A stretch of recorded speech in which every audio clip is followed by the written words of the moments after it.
you want to look at against the Saints. Jalen Samuels, yeah, he did really well last week, and he's another reason why I lost.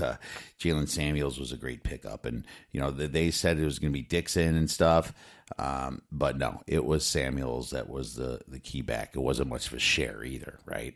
So that was for sure.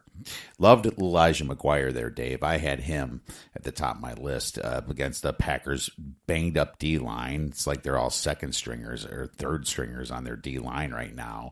The Bears should have ran the ball more, in my opinion, but when they did, they could do it pretty easily. The Packers' D line's weak.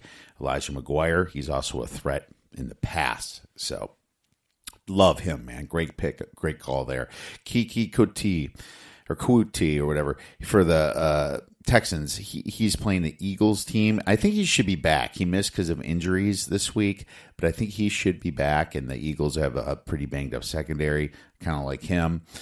Chris Carson versus the Chiefs D. He wasn't a for sure starter from people, but he is this week.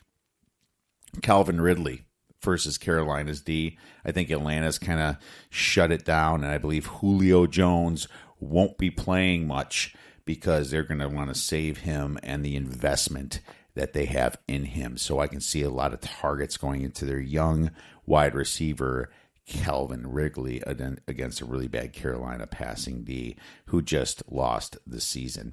Dalvin Cook, running back for the Minnesota Vikings. I like him against Detroit's sad team.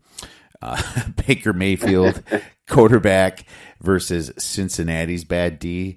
The Browns, they've been on a tear lately. They have a ton of confidence, and you might as well just throw right into Antonio Callaway as well, because Baker Mayfield seems to like targeting him. Derrick Henry, they've been giving him, ever since that 200-some yard game, the Titans have been giving him more carries, and he's facing a really decimated Redskins team this week. And then I have Corey Davis as well. I think he's going to have a great game against the Redskins. All right, Dave, who is the guy that we should be starting to win our fantasy championships who's under the radar? Who is our nasty sleeper? My nasty sleeper of the week, Elijah McGuire. I'm going with him. He helped me get to the championship in one of my leagues this week in our fantasy lifetime keeper league. So I'm definitely going with him. Elijah McGuire is my nasty sleeper of the week. Well, I got to tell you, Dave, I have the same exact one. Two great minds think alike. Elijah McGuire is going to kill it this week.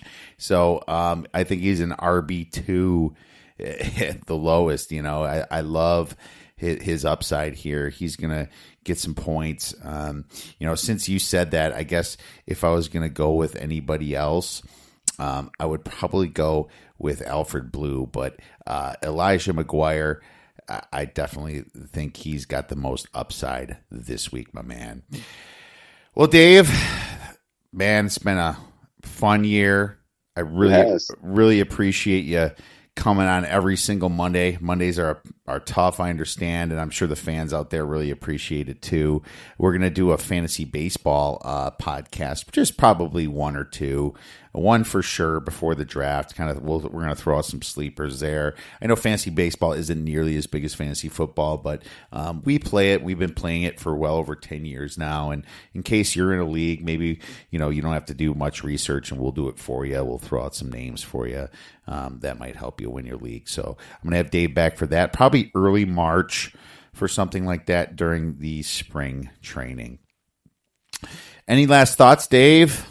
No, thanks for everyone for listening this year, and we appreciate it. Good luck in the championships this week, and I look forward to talking to you guys soon.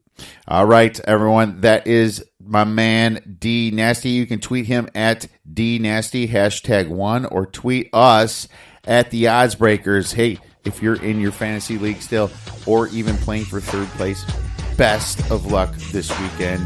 Hopefully you kill it. Go get some winners.